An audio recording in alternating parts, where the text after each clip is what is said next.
ایک بار امام جعفر صادق کے دور میں آپ کا ہی شاگرد نعمان بن ثابت کوفی، جس نے آپ کے دور میں امامت کا دعویٰ کیا تھا، اس سے امام صاحب مخاطب ہوئے اور فرمایا کہ میں تم سے چند سوالات کرنا چاہتا ہوں۔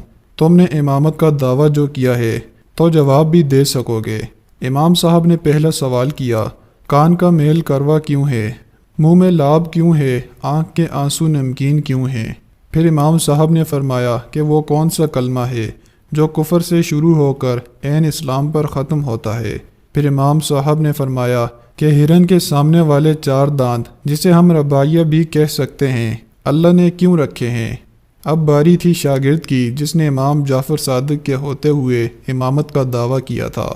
وہ کوئی جواب نہ دے سکا، صرف اتنا کہا کہ میں نہیں جانتا۔ امام جعفر صادق نے فرمایا، تم مجھ سے کہو کہ میں تمہیں بتاؤں ان سوالات کے جواب کیا ہیں۔ اس موقع پر شاگرد نے کہا کہ جی آپ بتائیں، میں ان سوالات کے جوابات نہیں جانتا۔ امام صاحب نے فرمایا، سنو، اللہ پاک نے کان کا میل اس لیے کروا رکھا کیونکہ بہت سارے ایسے کیڑے ہیں جن کو انسانی آنکھ دیکھنے سے قاصر ہے۔ وہ کیڑے جب کان کے اندر جاتے ہیں تو اس کرواہٹ سے باہر نکل آتے ہیں۔ اللہ نے اس میل کے ذریعے حفاظت فرمائی ہے۔ منہ میں لاب اس لیے رکھا تاکہ انسان ذائقہ چکھ سکے۔ آنکھ کے آنسو اس لیے نمکین ہے کہ آنکھ چربی کا ڈبہ ہے اور چربی کو نمک سے محفوظ کیا جاتا ہے، اس لیے اللہ نے آنکھ کو نمکیات سے محفوظ کیا، ورنہ جیسے ہی آنسو نکلتا ساتھ آنکھ بھی باہر نکل آتی۔ شاگرد بولا، کلمے والے سوال کا جواب بھی بتائیے۔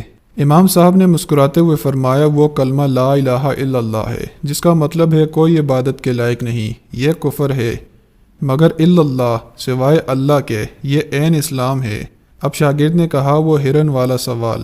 امام صاحب مسکرائے اور کہا، وہ تو ہوتے ہی نہیں، میں نے تو تمہیں آزمایا ہے۔ جو شخص ہرن کے منہ پر غور نہیں کرتا وہ قرآن کی گہرائیوں کو کیا جانتا ہوگا۔